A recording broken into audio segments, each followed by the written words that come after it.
everyone for listening to my little uh, newspaper clippings that I put together.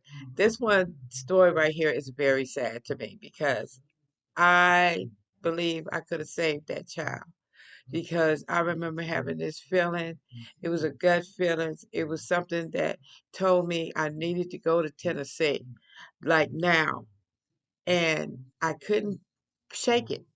And I told this child father that I was living with, we need to go to Tennessee now.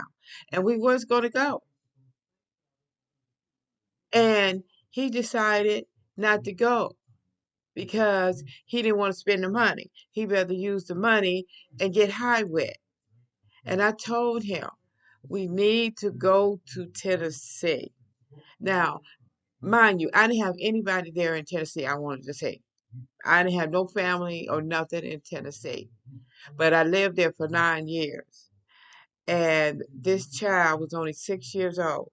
And I do honestly believe that if we had went to Tennessee, we might have brought her home with us because she got killed going across this big highway.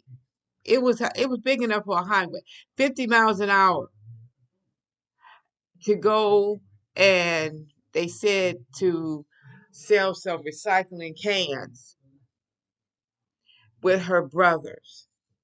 Now, mind you, she's running across the street. Just picture it. She's running across that street with these big old 8, 9 year old boys,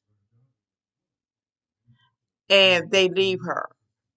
And somehow a car struck her. Now, that's what I'm saying. Now, it is a 50-mile-an-hour zone, but you can't see a child running. But it's her. Now, this is my sister, my dear sister, Linda. She died from diabetes complications in 30. She was 36. Uh, back in 86, I think it was. Um, it was a very sad. We was the first time we ever had anybody close to us pass away, and it was really hard. I was so mad. Um, they knew that she wasn't living right and she was sick, and we didn't help her. I didn't help her because I was sick myself. I was out there in them streets. My mother, and she didn't really care. She was just busy, living her life. And the sisters, they didn't care. And the kids didn't care because they would eat her food that she needed for her diabetes. So this is the kind of life that I lived in. This is my mother. She was my mother. We didn't get along that well. She raised me. She took care of us. We never really wanted for nothing. Uh, she gave us everything we needed besides love and conversation. You didn't ask her nothing because her only answer was give it to Jesus. And even though she was part of the usher board, I never heard her read one scripture. We did not have no Bible studies, or we didn't really. And I asked her one time, why you didn't give us a Bible? She gonna tell me you didn't like church anyway. See, that's why I didn't ask him nothing, or my father. I didn't ask her nothing because she wasn't approachable. She really wasn't. Uh, yeah. And this is my grandmother. I never knew her. And all this time, I thought her name was Mary. I guess they were saying Murray. I thought they were saying Mary. But I remember going to her funeral. I did not know her. I think I only seen her once or twice in my life. And when we went to the funeral, I remember a big old bus came by and picked us up. And other family members was on the bus. And I really couldn't even cry. So I had to think of something really sad to make myself cry because it was sad, you know. And I remember when my grandfather died, my father gonna ask me, "Well, you ain't gonna say nothing." I said, "Dad, I didn't even know my grandfather. I don't even know. I didn't even know his name. I had to look all this up. I didn't know nothing about them, and I don't still to this day. I don't know nothing about my father's family. Now, this right here, I just happened to look this up. This was a mother of a boyfriend I had. She was the nicest woman. She, oh, I wish I had her as a mother because I could see the way she uh, treated her kids like they was her kids, and she loved them, even though most of them turned out to be, not upstanding citizens. But she loved them, and they could come over, and I could see her face light up when they come over. So, and we didn't have that. My mother and father never hugged us. They never said they love us. And I never remember really seeing them love and hug each other. But it's okay. You know, that's life. And should understand that everybody's not going to look up to your standards. So this is just something, I don't know what this was. I don't know what this was about. Miss Pike pageant starts. I don't know. It was something on here. I guess I was reading up too. But it's really interesting to look at these old newspapers just to see how it was, and really not too much to change. Only thing that has really changed is technology, and not for the best. I tell you, not for the best. Thank you for listening. And if you get a chance, just check it out. Go to newspapers.com.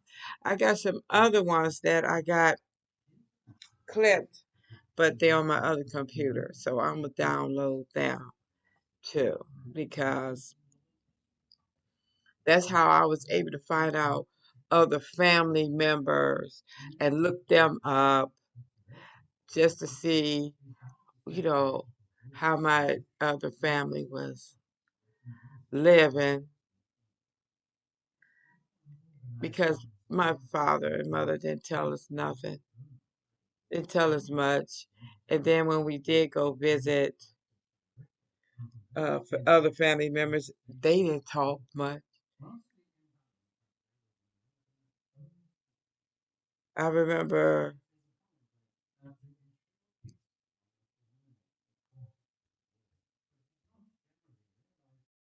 I do remember when we would go visit family members like in Detroit or New York. We didn't go anywhere. We stayed right at the house. They didn't take us to no museums or no parks, to the movies, to the mall, none of that. And I can think about that now and realize, God, we didn't do nothing. And they was the whole family is like that. No, it's some family members I don't know nothing about. I know more about my mother's family than I do my father. And my mother's side of the family, it was 12 of them. And on my father's side, it was 12 of them. And I don't know none of them. I just had a aunt that uh, just turned 100. I know her the the most because she would come and visit my mother. I think she was closer to my mother than the rest of them. Well, my Aunt Jean, but she didn't come and visit that much. And I don't remember none of that. Well, one time, I think one of his sisters might have came over, but we would always go visit them. They didn't really come visit us. So, and I didn't have any cousins. I had to grow up in a home that we was all mean to one another. And then I grew up with no cousins and no uncles and no aunts. Yeah, it was sad. It was sad. I barely had any family. I mean, friends either, because my father and mother was so mean. Um, yeah, yeah. I remember my father whipped me in front of my friend. Yeah. So that's just a little bit of me. Thank you. And I, your deliverance is here. Nobody wants to admit it because of politicalness, money is, but the black woman is the deliverance. It's going to be the black woman that is going to bring this back to its original form. Find your peace, you'll find it in a black woman. That's why we are the most discriminative, the most hated, the most murdered. Besides war, she's gonna stump out all that chaos and war and pain and suffering. You're gonna live your life the way you're supposed to be lived. Healthy, peaceful, and long.